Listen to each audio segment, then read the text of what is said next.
Boa noite a todos, seja bem-vindo à nossa live com o tema A Convivência Familiar durante a Quarentena. Nós, no sábado passado, iniciamos um trabalho de refletir sobre esse tema. Tivemos várias perguntas e ficaram algumas perguntas por responder. Então, na live de hoje, ela é um complemento da live anterior, mas nós trabalharemos outras perguntas com outros temas, com outras dinâmicas de pessoas que estão vivenciando essa quarentena, muitos numa convivência nem sempre pacífica, e o que nós vamos refletir junto com vocês é exatamente como que nós podemos conviver de uma forma saudável, de uma forma harmoniosa, de uma forma em que o núcleo familiar, as pessoas que convivem naquele lar, não entrem no litígio, não entrem num processo de criar mais um problema em cima do problema. Então, nós já trabalhamos isso na live do sábado. Ela está disponível no Facebook, em breve estará disponível também no YouTube para você assistir, caso você não tenha assistido. E hoje nós trabalharemos outras perguntas. Nós vamos começar com o Lacordaire, que estará respondendo a pergunta da Maria Ângela. Vai lá, Lacordaire. Boa tarde, boa noite, queridos corações amigos em plenitude. Boa tarde, porque nós temos uma diferença de 1 hora de Brasília. E boa noite a todos. É uma alegria muito grande e ter essa oportunidade de estar com vocês fazendo essas reflexões. A Maria Ângela, ela nos oferece uma pergunta. Aliás, nós tivemos várias contribuições durante essa semana e estaremos aqui apresentando então algumas dessas questões. E a Maria Ângela diz o seguinte: esses dias de quarentena, a convivência em casa não está nada fácil. A minha casa é pequena e somos em 5. Eu, meu marido e 3 crianças. A Belinha, de 2 anos, o Gustavo, de 5 anos, e o Marcelo, de 7. Eu trabalho na administração de um hospital e não pude me afastar do trabalho. O meu esposo é professor de um colégio particular e, como no momento não está trabalhando no colégio, é o que fica em casa para tomar conta das crianças. Por questões financeiras, dispensamos a empregada doméstica e administrar a casa está sendo muito desafiante. Eu preciso acordar muito mais cedo e deixar tudo esquematizado, mas mesmo assim, o Maurício não tem conseguido cuidar das crianças direito. Ele briga o tempo todo com as crianças. Quando chego no final do dia, meus filhos mais velhos só têm queixas do pai. E eu fico muito magoada com ele estar fazendo isso com as crianças. Mas todo dia é a mesma coisa. Não sei o que fazer. Me dá uma luz, se possível. Primeiro, Maria Ângela, realmente o desafio é para todos nós, aqueles que temos a convivência em casa. Esse vírus veio nos convidar para, além de adentrarmos a intimidade dos nossos lares, na convivência da família, também uma viagem para dentro de nós.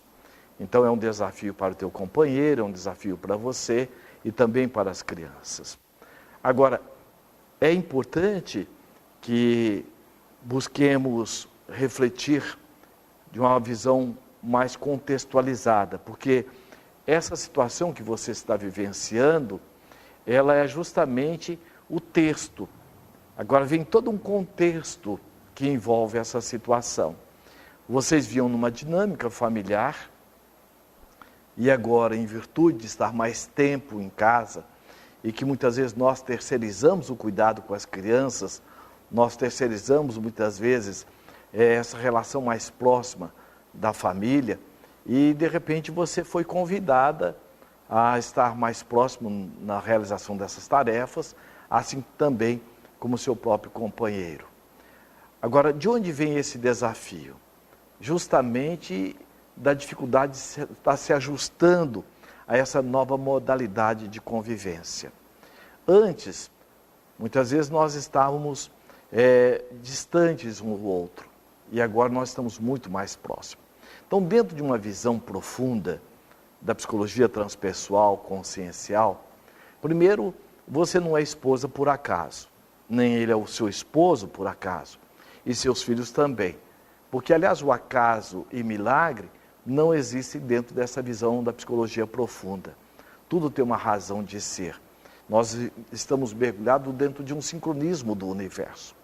Então, muitas vezes, essa dificuldade que ele está tendo na relação com as crianças vem justamente também dos próprios conflitos internos dele. A forma como nós fomos criados, a nossa convivência familiar, mesmo que nós não queiramos, nós trazemos isso para a nossa família.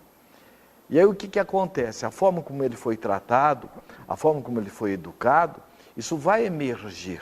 Então, se ele vem de uma educação, muitas vezes de uma forma mais impositiva, onde não houve o diálogo, onde houve mais a imposição, ele está reeditando esse comportamento. E agora, por que você fica tão mexida com a fala das crianças, dos seus filhos? Porque muitas vezes também esse conflito acorda conteúdos internos dentro de nós. E muitas vezes também conflitos de relacionamento entre o seu pai, na convivência com a sua mãe e vice-versa. E dentro dessa visão profunda, veja, foram seus filhos que entraram na vida de vocês. Então eles escolheram o pai, como também escolheram a mãe. Então é a oportunidade que você está tendo de também deixá-lo ser pai do jeito dele. E o que você pode ajudar? Não é chamar a atenção dele na frente das crianças. No momento à parte, você conversar com ele, olha, eu penso dessa forma, eu vejo que as crianças estão reclamando dessa sua postura. O que você acha de você agir de uma forma mais serena, mais branda, conversar um pouco mais, tornar-se mais afetivo? Porque muitas vezes ele não tem essa configuração interna. Falta para ele essa habilidade que você já tem, e principalmente enquanto mãe, que você já conquistou. E numa relação a dois, quem tem mais, dá para quem tem menos. Então este é um momento de você e ele estar fazendo essa troca, esse momento de você respeitar o espaço dele enquanto pai, e ele também respeitando o seu espaço enquanto mãe. Você tem o seu jeito e ele tem o jeito dele. Agora, quando vocês dois conversam, o seu jeito mais o jeito dele vai gerar um jeito que vai trazer uma resolução conjunta nessa relação de desafio. E o desafio está justamente aí. Sem o diálogo, sem esse compartilhamento, dificilmente nós vamos ter um entendimento melhor. Você quer complementar, Lírio?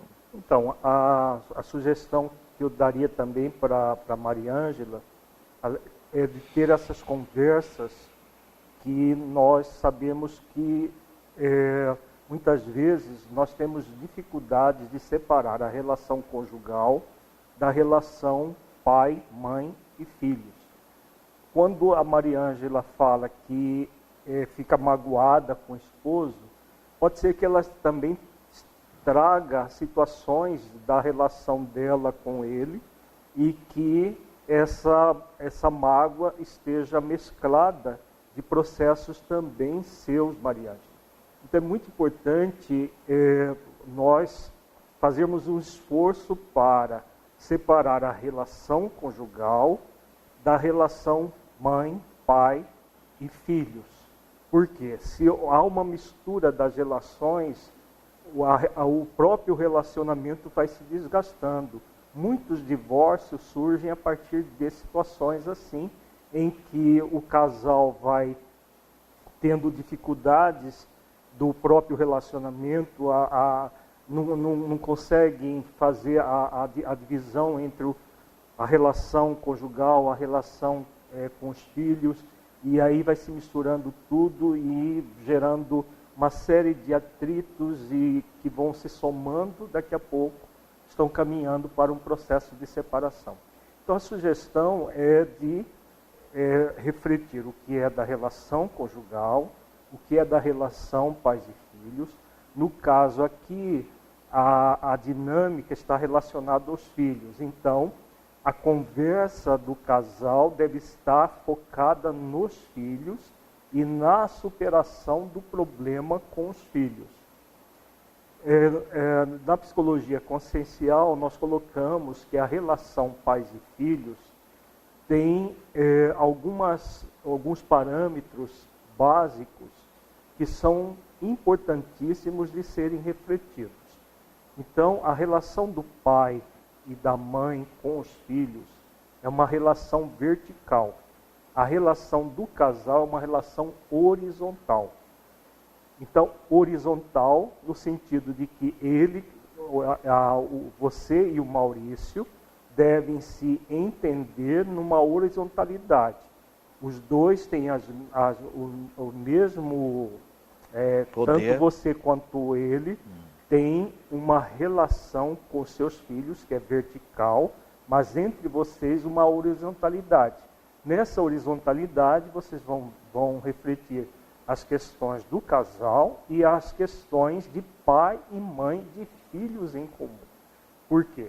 Então nós temos essas duas relações de horizontalidade, uma que é conjugal e outra que é de pai e mãe de filhos em comum. Como pai e mãe de filhos em comum, vocês vão ter essa relação de verticalidade em que o pai e a mãe devem ser os condutores da vida dos filhos. Há uma relação na primeira infância que deve ser diretiva. Na segunda infância, diretiva orientativa. Então, como funciona essas funções? A criança, nós percebemos pela história que só uma das crianças está na primeira infância, a Belinha de 2 anos. Então, a relação com ela é uma relação de direcionar, e pelo que você conta na sua pergunta, é a única que o seu esposo não está tendo grandes dificuldades. Os 2 meninos, que já são mais velhos, já estão na segunda infância, há uma dificuldade. Por quê? A criança na segunda infância já precisa de uma orientação em cima daquilo que eles devem fazer e por que devem fazer. Na primeira infância, de 0 a 6, 7 anos, a função da relação ela é diretiva. E a criança ela não tem capacidade ainda de abstração, então tudo deve ser concreto, deve ser muito bem mostrado de forma prática, de uma forma concreta. Já na segunda infância, esse processo de só direcionar de forma concreta não funciona. Por isso, provavelmente, por isso que está havendo atrito entre o Maurício e os filhos. Ele provavelmente vem de uma educação autoritária, vem de um processo de que o pai mandava e tinha que obedecer, porque se não obedecesse, apanhava. Antigamente era assim. E muitas vezes nós trazemos na nossa relação com os nossos filhos as mesmas limitações que nossos pais tiveram conosco. Muitas vezes o que acontece? A pessoa cresce a vida inteira dizendo: quando eu tiver meus filhos, eu não vou agir assim. O que acontece nesses casos? A pessoa fica focada em tentar criar um antimodelo dos pais. Então, na psicologia consciencial, nós falamos de modelo e de antimodelo. Antimodelo é quando você quer o contrário. E o modelo, quando você repete os padrões dos pais.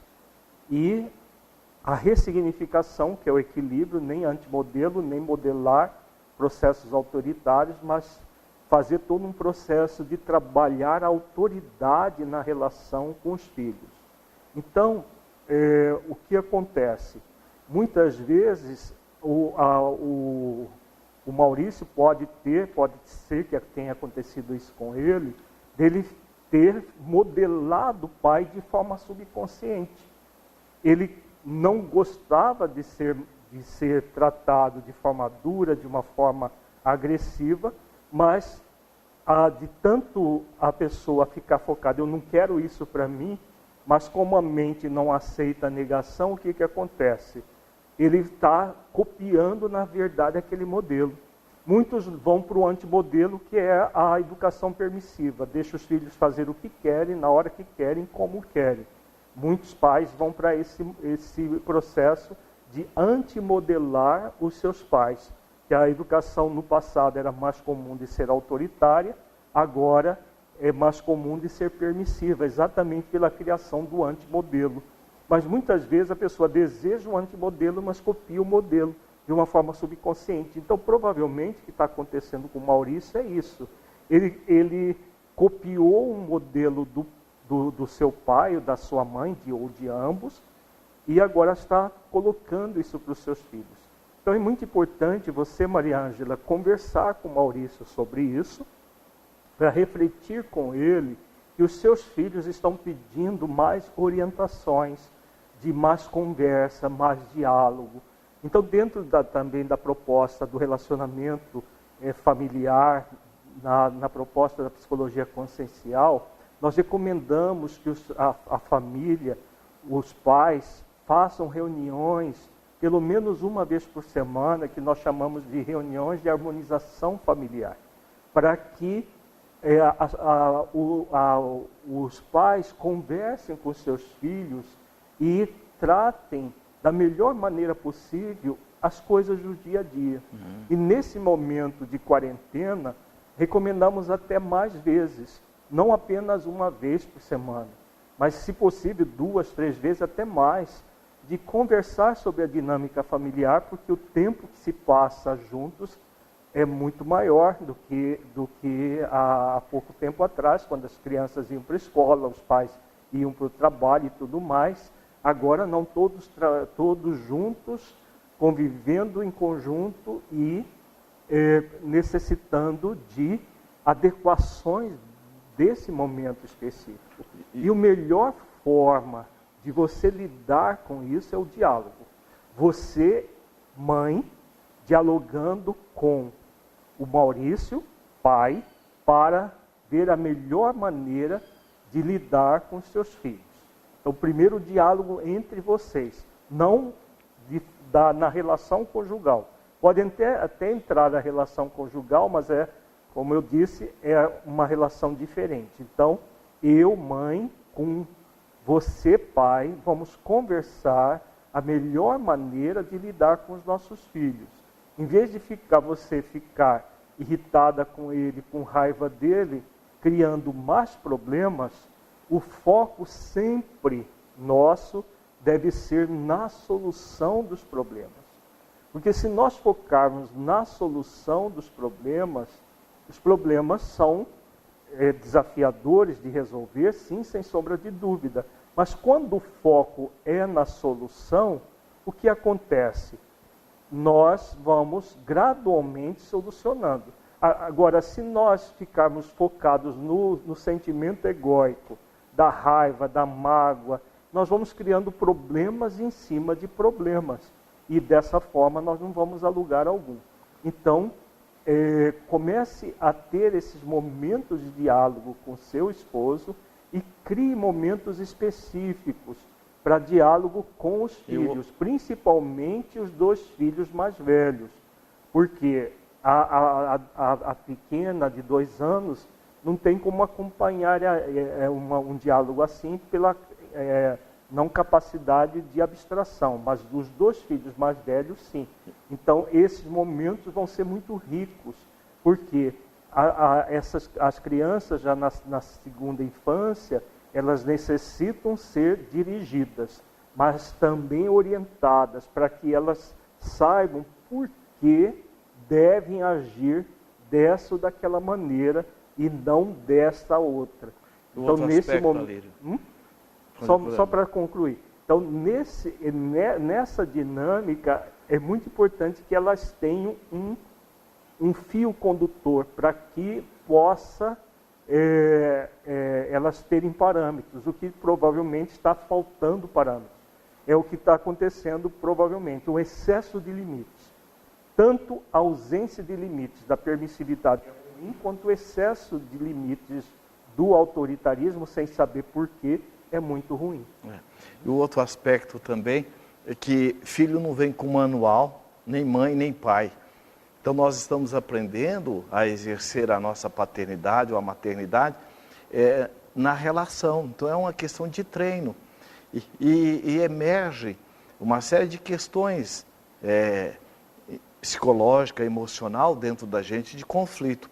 Então primeiro é importante que você também se acolha dentro das suas possibilidades, das suas limitações, porque muitas vezes, diante de uma situação de conflito, nós nos sentimos muitas vezes incapazes, impotentes. Então é muito importante esse processo do autoacolhimento. E a outra questão que é importante é você acolher esse conflito que às vezes nós trazemos conosco da raiva, da mágoa. Porque o que é a raiva? A raiva é o conflito entre o real e o ideal. Você, na verdade, tem dois companheiros, dois esposos, ou seja, aquele que é o que está do lado de fora e aquele que você idealiza. E normalmente nós trazemos e projetamos na relação com o outro as nossas experiências. Por exemplo, aquilo que você gostava no seu pai, você gostaria de ver nele. Por exemplo, se seu pai era alguém que sentava para dialogar, para conversar, você gostaria que ele também tivesse essa mesma postura. E muitas vezes num nível até subconsciente, a gente não se dá conta disso. Ou aquilo que você não gostava, que você talvez sentisse, olha, meu pai não conversava, meu pai era áspero, meu pai não dava atenção, eu me sentia negligenciado, às vezes também nós projetamos no companheiro ou na companheira esses nossos conflitos. E às vezes nós temos a impressão que estamos defendendo a atenção para as crianças, mas no fundo, é algo que ainda não está resolvido dentro de nós. Porque às vezes eu digo, olha, meu esposo ele não é presente, olha, meu esposo não conversa, mas muitas vezes é algo que eu trago dentro de mim que, em virtude dessa situação e dessa proximidade, isso está eclodindo. Então é muito importante eu ter uma autoconsciência de mim mesmo, respeitar os meus sentimentos de mágoa, de ressentimento, de impotência, agora com cuidado. Nunca projetar, buscar administrar para não projetar no outro. Uma das questões fundamentais é nunca colocar no outro, ou nas situações, ou nas circunstâncias, a responsabilidade por aquilo que nós sentimos. Porque ninguém tem poder de criar nada dentro de nós. Desperta o que há dentro de nós. É uma música que a gente ouve, é uma paisagem, é uma fotografia, é um perfume que a gente sente, acorda o que está dentro de nós. Então, muitas vezes, o jeito que o seu companheiro está tratando os seus filhos, o filho de vocês, isso eclode em você aqueles conflitos que você também está sendo convidada a trabalhar, porque é um desafio você exercer o seu papel enquanto mãe, inclusive organizar o lar para depois de trabalhar, como também é para ele que talvez não estava acostumado a esse expediente. Então, dentro dessa percepção, quanto mais dialogar, quanto mais conversar, você inclusive expor seus sentimentos. Quando nós falamos assim, olha, eu tenho um sentimento de que você está agindo com as crianças com muita aspereza, inclusive acrescido da própria queixa delas. Eu penso que nós poderíamos fazer dessa forma. O que você acha? Então, quando nós entramos num padrão de sugestão e não de acusação ou de exigência, isso facilita muito. E quando nós trazemos para nós, olha, eu penso assim, eu sinto assim, veja se isso faz sentido para você, você dá a possibilidade do outro dizer se faz ou não. Mas mesmo que ele não concorde com você, ele vai ficar pensando. Isso é o mais importante. Agora temos uma pergunta do Francisco de Cuiabá. Pergunta: como faço para ajudar pessoas da minha família que têm tido muito medo de tudo que está acontecendo? Meu pai é idoso, tem 69 anos e mora comigo. E tem tido tanto medo que não quer nem sair do quarto. Tem medo de ter contato até com pessoas da família. Não estou sabendo como ajudar. Bom, Francisco, a sua dificuldade em ajudar o seu pai é flagrante e realmente é muito importante que nós reflitamos que tipo de ajuda nós queremos oferecer ao nosso familiar. Por quê? Muitas vezes, nós lá no fundo não queremos ajudar, nós queremos interferir na vida do familiar. Se nós formos auscultar a nossa intimidade, poderemos encontrar um processo assim. É como se nós quiséssemos mudar o outro. Nesses casos, o que acontece? Um sentimento de impotência muito grande. Porque ninguém tem o poder de mudar o outro. Você só tem poder de mudar você mesmo, Francisco.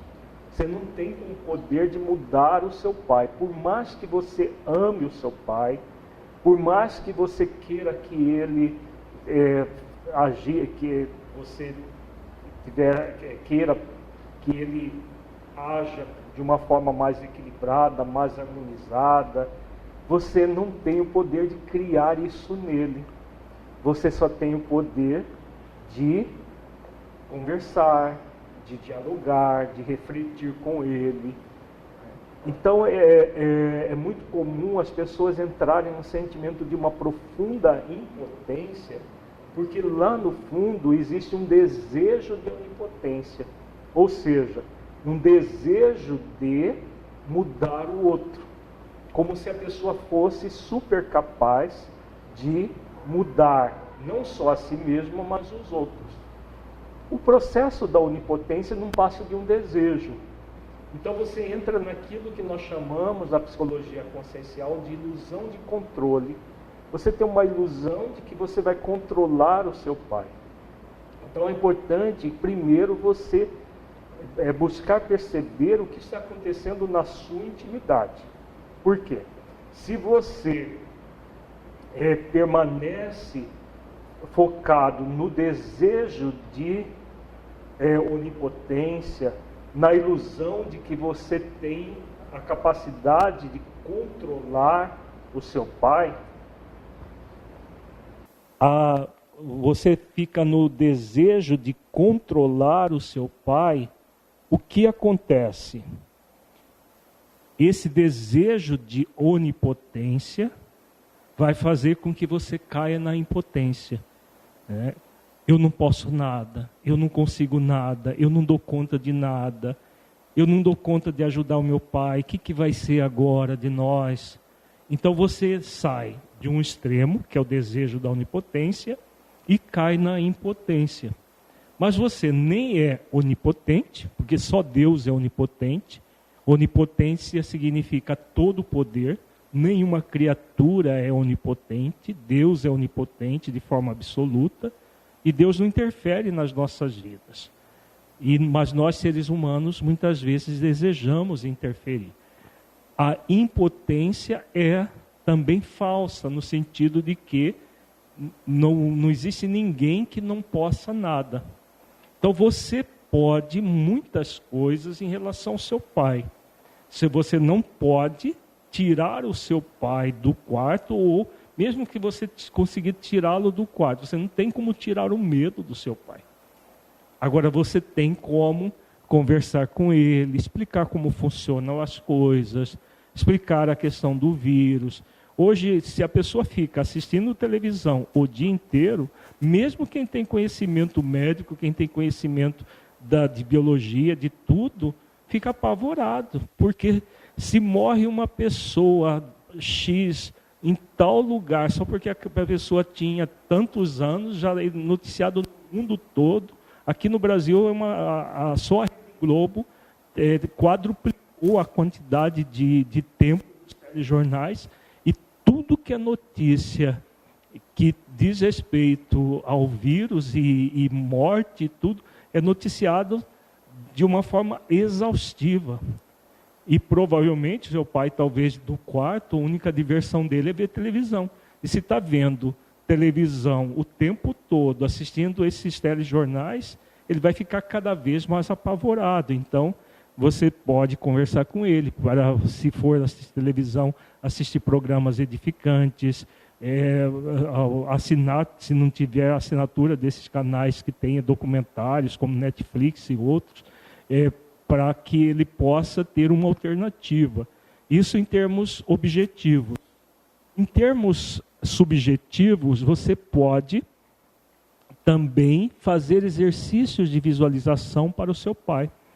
Nós chamamos esse exercício de mobilização do nosso terapeuta interior para encontrar o terapeuta interior do outro e auxiliar ao outro naquele processo que a outra pessoa está vivendo. Então é um exercício muito simples. Você vai buscar um ambiente sossegado, onde você não tem interrupções, coloca uma música suave. Depois de colocar essa música suave, você vai fazer um relaxamento dos pés à cabeça, ou da cabeça aos pés, vai sentindo cada parte do seu corpo relaxando. Você pode concentrar na sua respiração, respira lenta e profundamente. A cada inspiração você diz para você mesmo, relaxe-se, relaxe. E aí você vai sentir o seu corpo relaxado. Depois que você sentir o seu corpo relaxado, você vai mentalizar bem aqui no centro do seu peito um sol dourado. Esse sol dourado, simbolicamente falando, é o terapeuta interior, o ser essencial que você é. A psicologia consciencial diz que nós somos um ser essencial e temos um ego. O ego é o nosso lado ainda sombrio. O ser essencial é a essência divina que nós somos. Todos nós somos um ser essencial. Eu sou, você é, todos nós somos. Quando nós conectamos com o ser essencial, o que acontece? Nós estamos conectados com as melhores energias dentro de nós, principalmente a energia de amor, porque o ser essencial é uma energia de puro amor. Você, pelo que você coloca, você ama muito seu pai.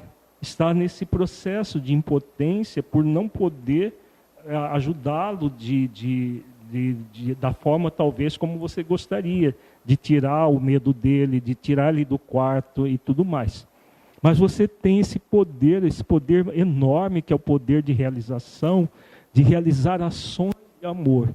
Então quando você mentaliza esse sol dourado é o seu terapeuta interior. Para facilitar, você pode buscar momentos significativos, pode ser da sua própria relação com o seu pai, momentos da sua infância que você teve com ele, momentos da adolescência, momentos felizes que vocês tiveram juntos. Você, ao se lembrar dos momentos que vocês tiveram juntos, você vai lembrar do fato. O fato é passado, mas as emoções são presentes. Então, o que vai acontecer nesse momento? Nesse momento, o ser essencial, esse sol dourado, vai começar a pulsar. Você pode sentir até o seu coração pulsando, você pode sentir um calor aqui nessa região, um calorzinho gostoso que fica aqui na região do chamado quarto chakra, que é o chakra do amor, o chakra da compaixão. É a energia do amor e da compaixão. Então você mentaliza, daqui a pouco você está sentindo uma expansão, isso tudo é energético. A física quântica tem demonstrado, através de muitas pesquisas, de muito trabalho, de que tudo é energia. Nós, quando mentalizamos, quando nós imaginamos alguma coisa de forma terapêutica, nós estamos mobilizando a nossa energia mental. Então, nesse momento, você está mobilizando as suas melhores energias mentais.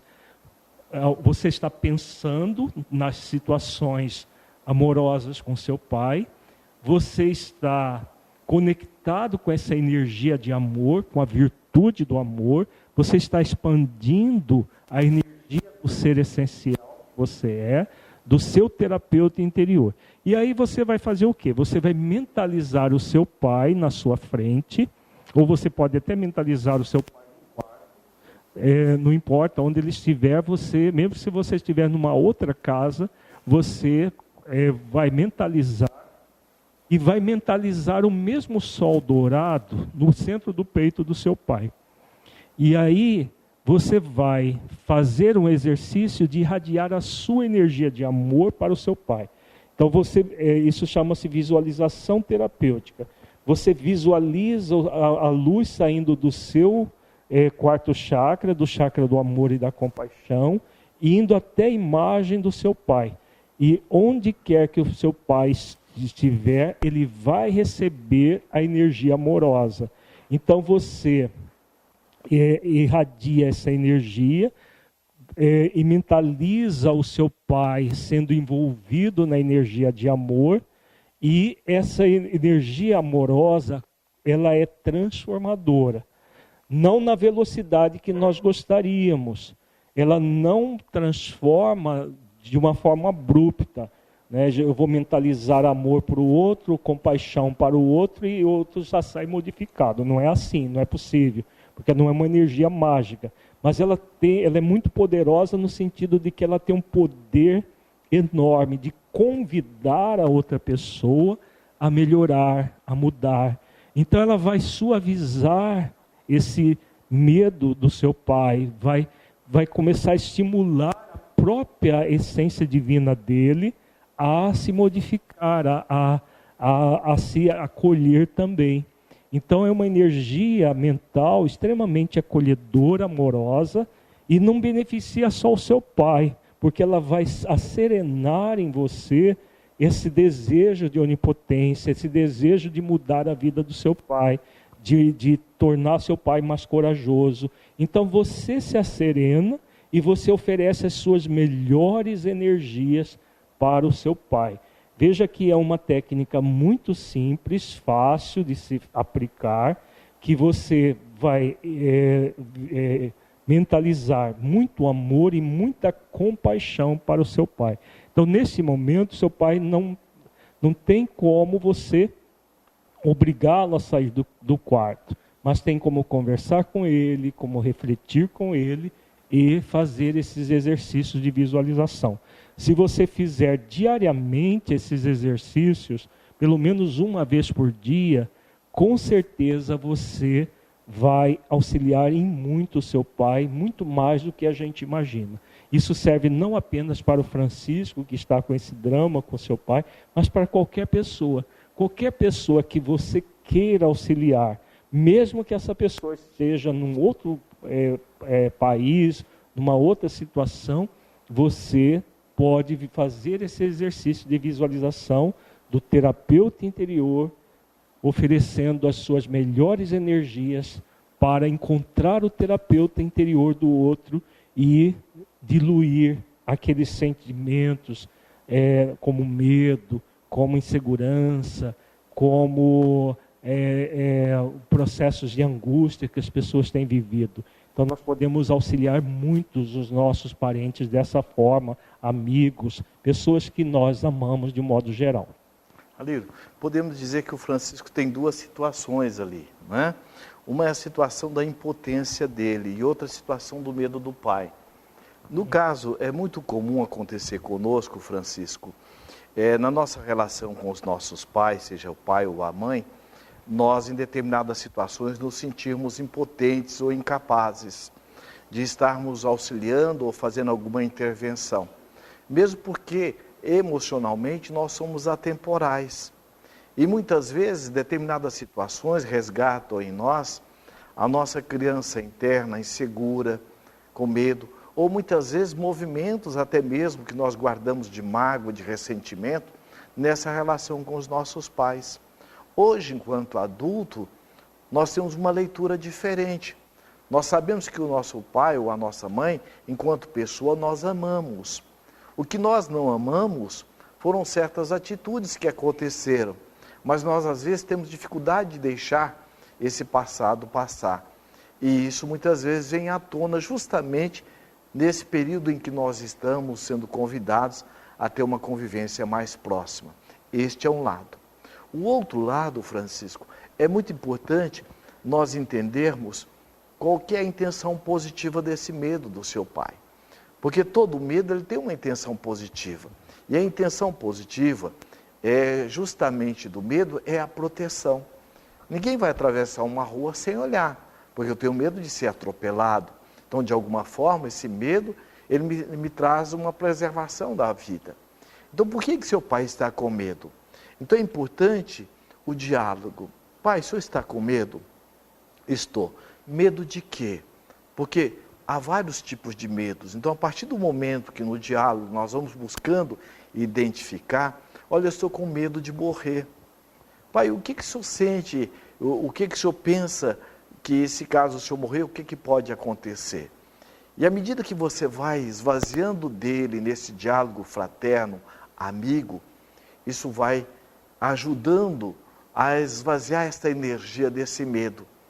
Então, por que ele não está saindo do quarto? Tem uma intenção positiva. Por que ele não quer conversar com os familiares? Então, quando você busca garimpar junto com ele, qual é a causa deste medo? E você o esvazia, você vai ajudá-lo muito. Um outro fator, e é uma técnica muito interessante para todos nós, aqueles que temos um padrão de medo, ou quando nós entramos no padrão de medo, porque não existe sentimento certo, nem sentimento errado. Sentimento é uma energia. E quando nós ficamos ancorados num sentimento limitador ou negativo, nós ficamos num diálogo interno e não nos damos conta disso. E não tem como eu deletar as experiências que eu tenho na minha mente e que me levaram eu a desenvolver esse diálogo interno que traz o medo, traz a insegurança, traz a ansiedade. Então, uma das técnicas também que nós podemos utilizar é dialogar com esse medo. Por exemplo, quem foi que criou esse medo? Fui eu. O que é esse medo? É uma energia. Então, eu vou estar substituindo aquele diálogo que está alimentando o medo por um diálogo bem proativo. Meu medo, você é uma energia.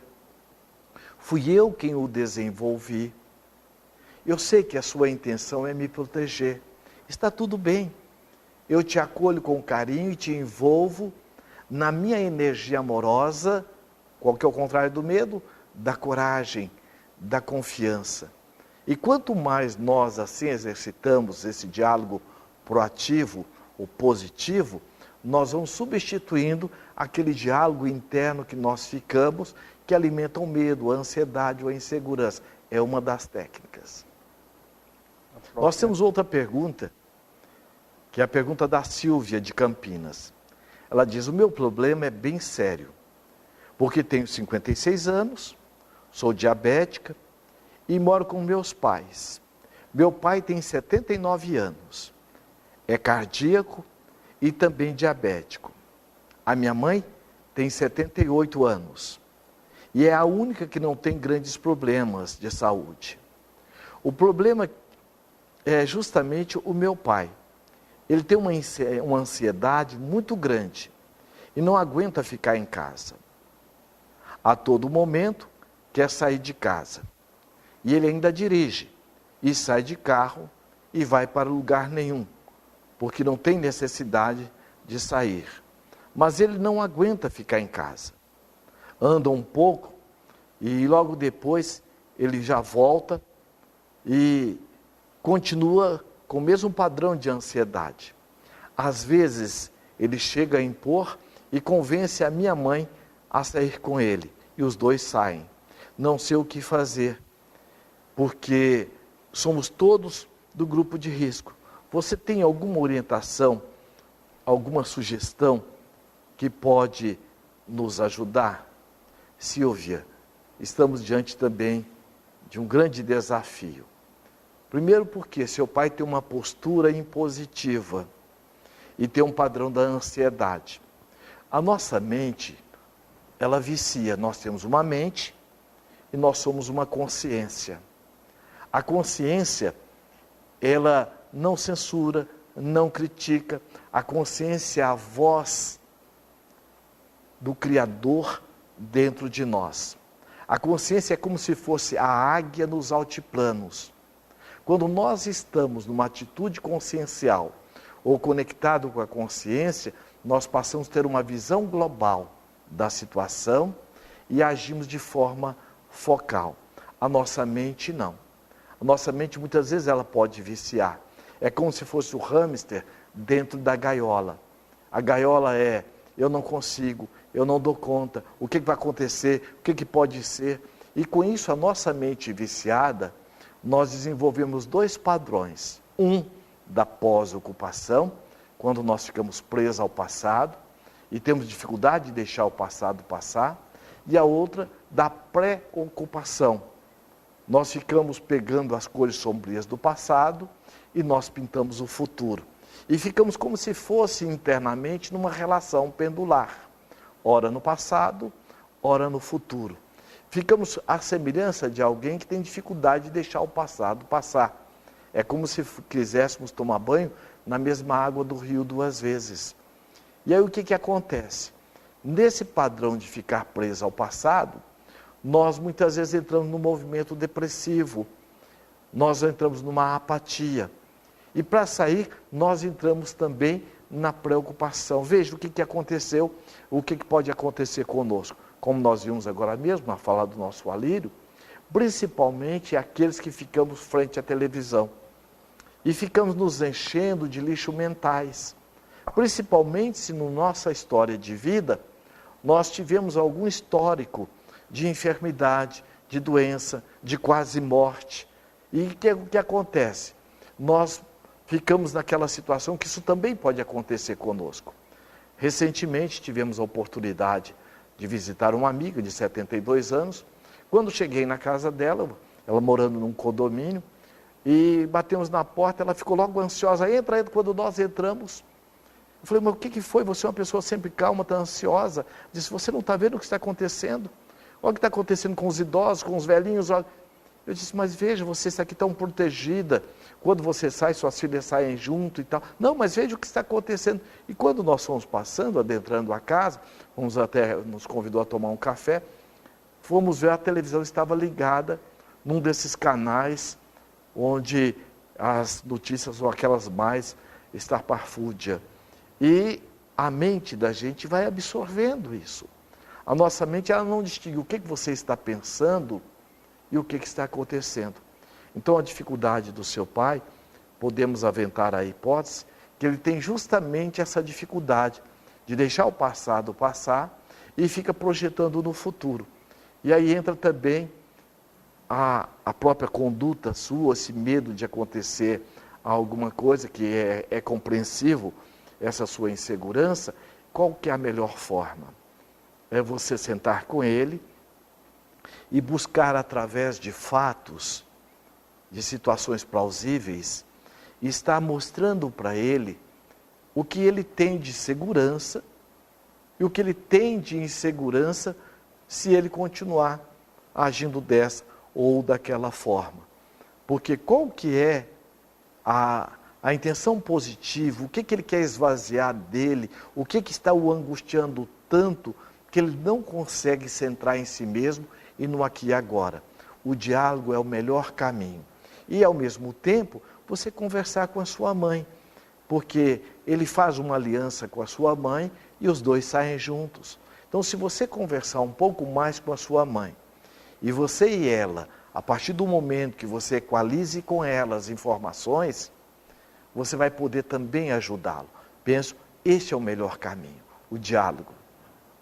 Você quer complementar? Eu gostaria de complementar, porque o caso da Silvia é bem parecido com o do Francisco, né? Só que é o oposto. Enquanto que o Francisco tem um pai que não quer sair de casa com medo de tudo, a Silvia tem o pai querendo sair de casa sem motivo e parece que não tem medo de nada e está num processo de temeridade e de muita ansiedade. Então, é a mesma coisa que do ponto de vista do sentimento de impotência que muitas vezes nós ficamos quando queremos, lá no fundo, desejamos mudar o nosso familiar. Né? Você pode estar, Silvia, também, da mesma forma que o Francisco, desejando que o seu pai fique mais calmo, que ele fique em casa, que ele fique dessa ou daquela maneira. E aí você cai na impotência e cria mais um problema para você. Energeticamente, o sentimento de impotência está relacionado ao sentimento de insegurança, e nós entramos no sentimento de medo também do que pode acontecer e tudo mais. Como você disse, vocês todos são do grupo de risco, e aí daqui a pouco nós bombardeamos a nossa mente com energias, com uma energia mental muito negativa nessas situações. Então é muito importante nós lembrarmos, eu não tenho poder de mudar o outro, eu tenho o poder de mudar a mim mesmo. Então, se você se asserenar em relação ao seu pai, você pode se tornar aquilo que a gente chama de dínamo energético da família, para gerar um equilíbrio familiar.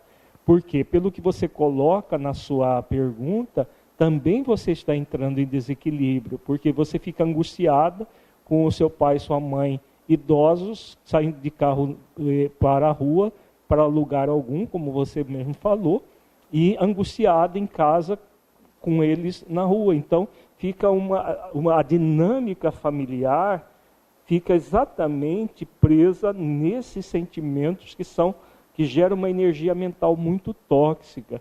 Então, tudo aquilo que eu falei para o Francisco serve para você também. Fazer exercícios de visualização para serenar o seu coração e auxiliar, dentro do possível, a serenar também o seu pai, a sua mãe, né, e tudo aquilo que o Lacordaire falou. Então, eu gostaria até de apresentar esse livro, que é o Energia dos Chakras e Autocura, que nós trabalhamos as questões atinentes a questão da energia do mental, repercutindo no nosso corpo fluídico. Quando eu falei do quarto chakra, que esse chakra aqui, o chakra do amor, ele é o do amor e da compaixão. Quando nós entramos na impotência, o que acontece? Esse chakra fica muito inibido, ele fica constrito, constrangido, e nós vamos sentir muita angústia. Quando nós fazemos o exercício de visualização terapêutica, estamos vendo aqui o sol dourado. A capa do livro mostra o sol dourado se expandindo, que é a energia do ser essencial se expandindo. Quando você pensa amorosamente no seu pai, na sua mãe, o Francisco no pai dele, e todos os que estão em situação semelhante, nós, quando nos preenchemos da energia da compaixão, nós fazemos exatamente isso. Essa energia do quarto chakra, ela irradia, primeiro nos asserenando, e depois alcançando as pessoas que nós amamos. Então, em vez de entrar numa energia mental extremamente angustiante, perturbadora, desequilibradora, desse desejo de onipotência, da impotência consequente, nós podemos fazer esses exercícios de visualização. O livro ele traz vários exercícios, ele traz também uma meditação associada ao Pai Nosso, a oração, a gente chama de a oração existencial do Pai Nosso, e explica todo o funcionamento do Pai Nosso dentro da visão psicológica, consciencial. Nós trabalhamos nesse livro também a oração, como que a oração facilita a nossa vida. Então ela é um complemento da visualização terapêutica. Você, quando estiver fazendo visualização terapêutica, isso serve para o Francisco, eu acabei não falando sobre isso, concluir com uma oração, pedindo ajuda de Deus para o seu pai, no caso para os seus pais, e isso tem um poder enorme de nos asserenar, de nos tranquilizar e gerar uma energia salutar no ambiente. Então essa obra, inclusive, nós estamos com uma promoção. Se você entrar no Plenitude, no www.plenitude.com.br, o e-book desse livro está por um preço muito especial, por R$ 14,90. Ele tem papel também, como nós mostramos, né, o livro, você pode pedir e nós enviamos para a sua casa a cópia em papel. Mas se você gosta de ler e-book, ele funciona tanto em PDF como no Kindle. Você baixa no Kindle e lê no aplicativo da Amazon, no próprio Kindle, o e-book. E facilita muito o entendimento de como funcionam as nossas energias, facilita demais esse trabalho, tanto autoterapêutico, eu comigo mesmo, quanto eu com os meus entes queridos. Ok. Tem outra pergunta? Sim, temos uma pergunta da Rosana, que trabalha em um hospital de referência no atendimento do Covid-19. Alguns colegas já foram diagnosticados com um vírus e todos, apesar de toda a dedicação que estamos tendo, há muito medo de que se pegarmos o vírus, a gente venha morrer ou passar para os que vivem com a gente. Como lidar com isso? É uma situação que todos os trabalhadores de frente na área de saúde estão passando.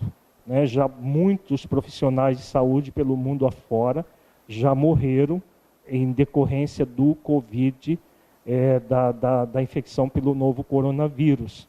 É uma realidade, então não é uma suposição. Em cima de uma realidade, o que nós podemos fazer em relação à questão da impotência que nós sentimos, da insegurança que gera o medo. Então nós temos uma insegurança, porque ninguém sabe o que vai acontecer amanhã, nós não temos como antecipar o futuro, nós não temos como antecipar quando vai acabar essa epidemia, o que vai acontecer no futuro, e se nós mergulharmos nesse processo, nós vamos sentir cada vez mais insegurança, cada vez mais medo, e vamos entrar em situação, às vezes até de pânico, se não cuidarmos. Então, o que nós somos convidados a fazer? Primeiro, uma reflexão sobre o que é vida, o que é morte. Dentro da abordagem da psicologia consciencial, nós falamos bastante sobre isso na nossa live passada, de uma pergunta que nos veio de uma pessoa que estava numa situação de luto, e nós refletimos bastante sobre isso. Nós não vamos repetir o conteúdo, quem quiser pode assistir a live depois, que ela ficou gravada, mas a visão da psicologia consciencial é de que não existe morte. Tudo é vida. As pesquisas atinentes às experiências de quase morte, as pesquisas com a reencarnação, as pesquisas de reflexão da programação que nós temos, que nós fazemos antes de encarnar, do Dr. Joel Whitton, o livro do Dr. Eben Alexander, que nós citamos, que fala da experiência de quase morte que ele teve. Todas essas abordagens que são científicas, nós trabalhamos na psicologia consciencial. Então, dentro dessa psicologia, nós, baseado em dados científicos, nós não temos uma crença de que existe vida após a morte. Nós temos uma convicção baseada em dados científicos, dados que foram pesquisados e que estão sendo trabalhados em universidades de ponta, principalmente nos Estados Unidos e na Europa. Então, não existe morte. Agora, existe a finitude. A finitude é a morte do nosso corpo físico. Nós continuamos vivos em outra dimensão. Então, vejamos. Se não existe morte, nós somos convidados a refletir a nossa visão de vida e de morte. A finitude do corpo existe. Todos nós sabemos que nós vamos ter um fim. Este corpo que eu estou, que o Lacordaire está, que todos nós estamos, vai ter um fim. Nós já nascemos sabendo que vai ter um fim. Nós não sabemos só quando vai ter o fim, né? Porque a finitude biológica, mas não a morte propriamente dita. Então, nesse momento, é muito importante para que nós exercitemos a coragem, que é agir com o coração, usando o trocadilho com a palavra, coração, age. Agir com o coração. Para que nós possamos agir com o coração, é muito importante que o trabalhador da área de saúde possa refletir isso tudo, para que ele realize a sua função da melhor maneira possível. Porque quando ele reflete isso, com base nas energias, nós acabamos de mostrar o quarto chakra sendo intensamente mobilizado. O que acontece quando nós agimos com o coração? Nós exercitamos a coragem de dar o nosso quinhão nesse processo. Você vibra energeticamente toda uma série de energias salutares que a medicina materialista ainda não reconhece, mas as medicinas holísticas, como a homeopatia, como a acupuntura, a medicina ayurvédica e outros ramos da medicina já têm comprovações e práticas milenares com relação a isso. O nosso corpo energético, ele vibra em conjunto com o corpo físico.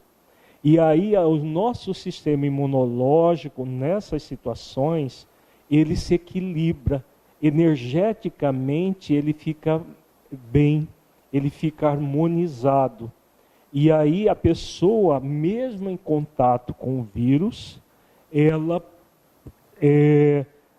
o próprio sistema imunológico se encarrega de eliminar os vírus. Por quê? Se houve profissionais da área de saúde que morreram, mas dos milhões que têm atuado nessa pandemia, é uma minoria que morreram em decorrência da pandemia.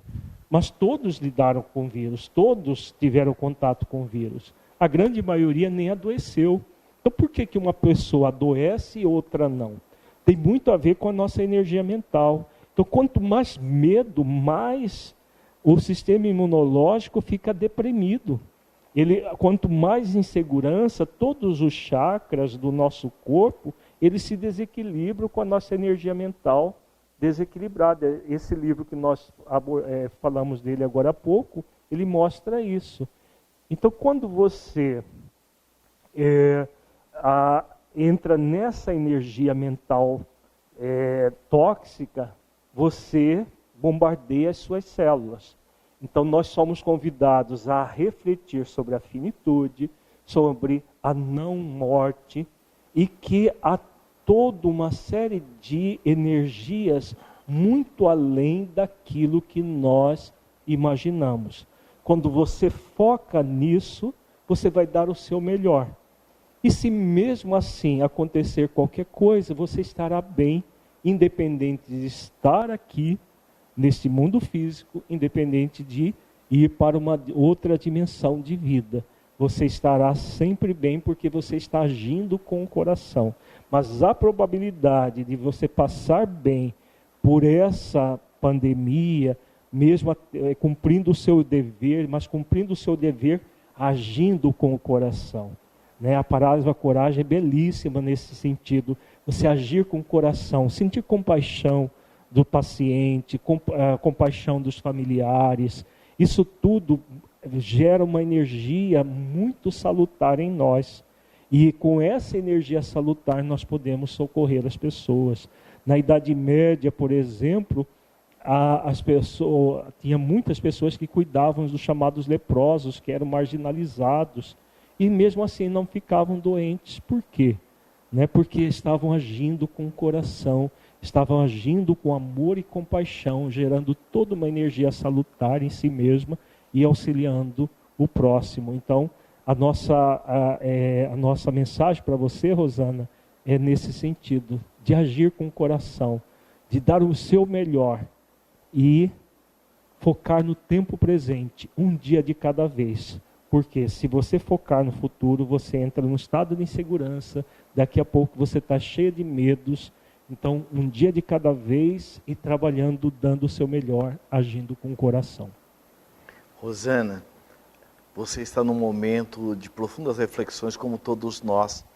Este amigo coronavírus veio nos ajudar a refletir. Então, tanto das pessoas, das coisas, das situações, sempre existe o melhor lado. Então, esse momento de refletir essa questão da vida do corpo e a vida do espírito está sendo tão forte na intimidade de todos nós, quando Sócrates diz que nós somos viajores do tempo e a vida na Terra é uma estação. Todos nós estamos de passagem. Então você vai observar que existe uma razão de ser. Nós, na live passada, colocamos um amigo que foi visitar o irmão, que estava na UTI em Brasília, já prestes a vir a desencarnar, a falecer, e o fato que quando ele sai do hospital, ele vai atravessar o eixo monumental, ele é atropelado, 2 meses depois, o irmão que estava prestes a falecer, foi no sepultamento do irmão que foi visitá-lo. Francis Collins, que estudou o genoma, ele coloca que há de ter uma inteligência superior que organizou tudo isso. E é verdade. Hoje, quando a psicopatologia vai estudar a síndrome de Down, como é que pode aquele óvulo comprometido, junto com aquele espermatozoide, vai de milhões e vai gerar aquela fecundação? Por que aquele aparentemente doente, entre aspas, consegue vencer a corrida e vai fecundar aquele óvulo? Então tem uma razão de ser. Então vejamos, você coloca uma planta na sombra, ela busca o sol. Quem foi que disse para ela? Nesse fenômeno do fototropismo. Então é importante nós percebermos, nós não estamos jogados no mundo. Ninguém caiu de paraquedas. É importante que percebemos que nós estamos sob essa inteligência superior, como diz Francis Collins, e mais ainda, ele ainda diz, nós trazemos dentro de nós um código moral. Assim como existem as leis físicas, biológicas e químicas, existem as leis morais. Então, conforme você está trabalhando, a forma como você se dá no que você está fazendo, faz toda a diferença. Veja a Madre Teresa de Calcutá. Ela conviveu com os pestosos na Índia, e nem tanto, veja, nenhum momento ela se contaminou. Então existe a nossa doação, a forma como eu me dou naquilo que eu estou fazendo. Então este é um momento de desafio para você, e é um momento de desafio para todos nós. É um momento de reflexão de que a morte não é o fim, como também o nascimento não é o começo. Nós temos uma outra pergunta do Bruno. Ele diz: olá, meu nome é Bruno, eu sou do interior de São Paulo, e eu e a minha esposa estávamos passando por algumas dificuldades do relacionamento, e ficar tanto tempo juntos, tendo que dar conta de tudo, mais os filhos que discutem e brigam muito, o trabalho que parece que aumentou com tudo isso, além de todas as incertezas financeiras do trabalho, pois eu já tive um corte na metade do meu salário e minha esposa foi demitida do seu trabalho. Estamos nos desentendendo muito e já não sabemos mais o que fazer. É verdade, Bruno. Este é um momento de grande desafio.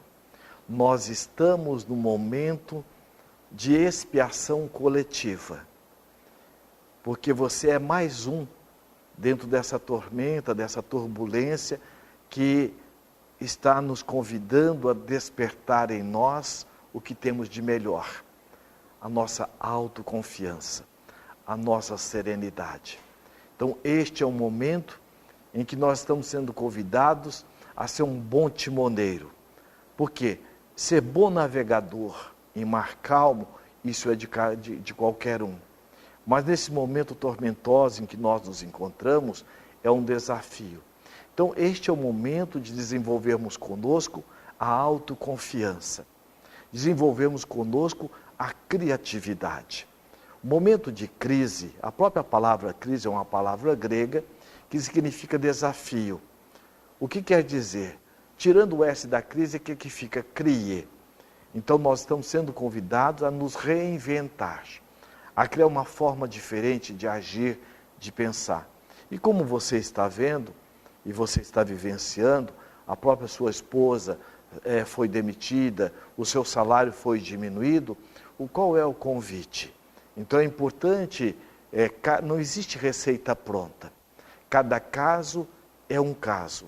Então é importante você, junto com a tua esposa, estar agora repensando a própria condução de vocês mesmos. E este é o momento em que você deve ver o que ela tem de melhor. O que você tem de melhor para oferecer nessa relação. Porque muitas vezes a dificuldade que nós temos no casamento ou no relacionamento conjugal é em virtude do nosso padrão de exigência. Porque quando nós namorávamos, quando nós casamos, o que nós víamos? Nós víamos sempre o melhor do outro. Por que no decorrer do tempo nós começamos a ver mais os defeitos? Porque nós deixamos de, muitas vezes, adubar, de regar o jardim do relacionamento familiar. E quando eu deixo de estar vendo o que a minha esposa tem de melhor, eu entro às vezes num movimento de afastamento. E eu começo muitas vezes a querer buscar fora aquilo que eu estou com dificuldade de garimpar dentro da relação. Então, além de você estar sendo convidado a trabalhar o relacionamento emocional, afetivo do seu casamento, você também está sendo convidado a redimensionar as questões das suas despesas, as questões da manutenção da sua família. O melhor caminho, sentar junto, conversar, dialogar, porque tem uma frase, quando nós estamos dirigindo, diz assim: na dúvida, não ultrapasse. Então, este é o momento para que você possa agora manter a calma, manter a serenidade. Não tome nenhuma atitude agora. Porque se eu estou com o coração conturbado, a mente em desalinho, não vou tomar a melhor decisão.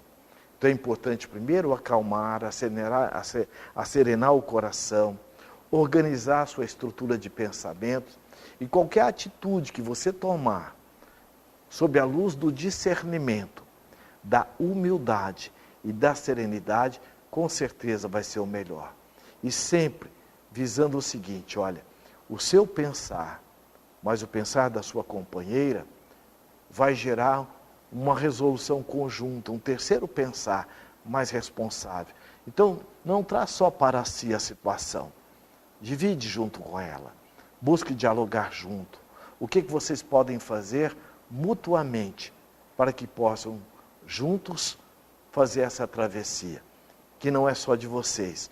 Nós estamos vivendo um momento de resgate coletivo da humanidade como um todo, de expiação e provas. Este é o nosso desafio. Qual é o caminho? Diálogo. Não tome decisões precipitadas. Na dúvida, não ultrapasse. Nós estamos com o nosso tempo já esgotado, né? Gostaria só de dar uma sugestão para, como que é o nome dele? Bruno, né? Bruno. Para o Bruno. Muitas vezes, Bruno, nós temos dificuldades de lidar com o outro, porque nós criamos um outro idealizado, que só existe na nossa mente, e convivemos com outro real, que é a sua esposa real, e muitas vezes idealizamos situações e a vida não corresponde com essas situações. Então, para manter uma relação conjugal amigável, saudável, nós somos convidados a exercitar 5 virtudes que são muito importantes: o amor incondicional, a renúncia, a compaixão, a humildade e a mansidão. Então, esse momento de você refletir sobre isso. Amor incondicional é amor que não impõe condições. Renúncia é renunciar à pessoa idealizada que nós gostaríamos que estivesse do nosso lado, para conviver com harmonia com a pessoa real. A compaixão é a virtude que auxilia você a ter paciência, tolerância com as dificuldades da outra pessoa, se compadecendo das limitações que ela ainda traz e auxiliando a pessoa a superar isso. Da mesma forma que a autocompaixão ajuda você a lidar com as suas próprias limitações, que todos nós as trazemos. A humildade para reconhecer que nós somos pessoas que estamos sendo convidados a aprender com as experiências. Então, esse momento de grande aprendizado. E a mansidão, que é a virtude que faz com que você aceite as coisas como elas são e como elas estão, e trabalhe em função da superação daquilo que é possível ser superada. E também fomenta a tolerância, a paciência, juntamente com a compaixão, para que você viva em harmonia, apesar das limitações que traz. Então é muito importante, é muito significativo trabalhar isso para que o relacionamento interpessoal, nessa fase tumultuada, seja o melhor possível. Nós falamos de uma forma bem resumida, mas numa nova live no futuro nós vamos trabalhar essas 5 virtudes que são muito importantes para a convivência familiar nesse momento conturbado. Só uma última pergunta, rapidinho, da Sheila. Ela diz que meu leitor digital é da Saraiva. Será que dá para baixar o e-book? Sim. O e-book ele já é automático, PDF ou EPUB. Os sistemas dos leitores das várias livrarias é EPUB.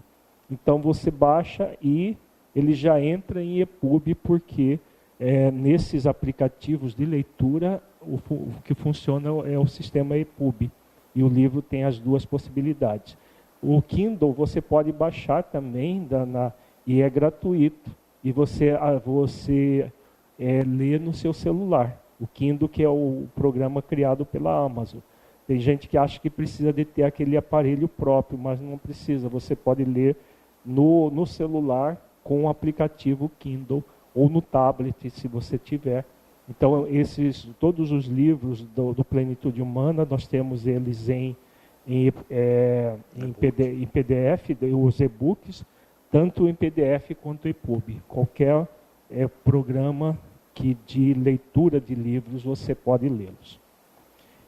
Como nós agradecemos a presença de vocês conosco, é um prazer sempre estar aqui compartilhando as nossas, o conhecimento que a psicologia consciencial, que esse ramo da psicologia, essa corrente, com uma abordagem maravilhosa sobre a vida, sobre o sentido da vida, como que nós lidamos com a vida.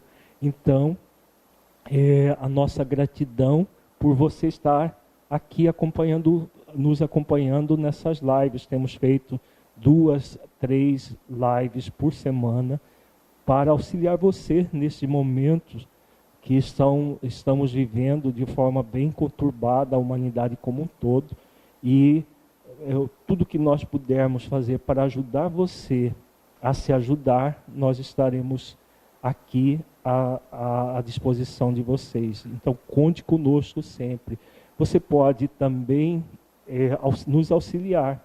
Nós gostaríamos muito que vocês nos auxiliassem fazendo divulgação dessa proposta, divulgando as nossas lives, divulgando os artigos, divulgando para que os seus amigos, os seus familiares entrem nas nossas redes e assinem os nossos canais no YouTube, no Facebook e no Instagram.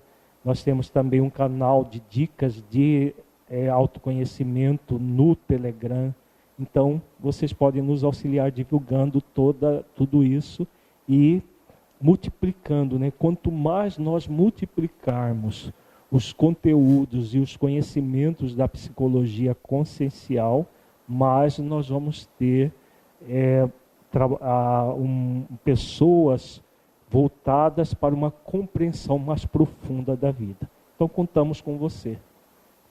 Nós queremos agradecer com muito carinho você ter nos oportunizado estar com você nesses instantes.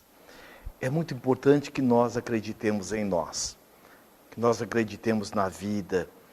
Esse é o grande arquiteto do universo, que é Deus, que faz com que os corpos celestes não se choquem um com o outro. Ele rege todos os nossos destinos. O Cristo Jesus, Ele nos coloca que não cai uma folha de uma árvore sem que o Pai saiba ou sem que Ele queira. Ou seja, nada vai nos acontecer se não estiver dentro das leis do universo. Então acreditemos, por mais que nós estejamos passando por qualquer situação, a ajuda sempre chega na frente. Acredite em si, acredite em Deus, na vida e saiba, por mais que nós estejamos passando por esses desafios, a nossa criatividade ela é incomparável. Muita paz.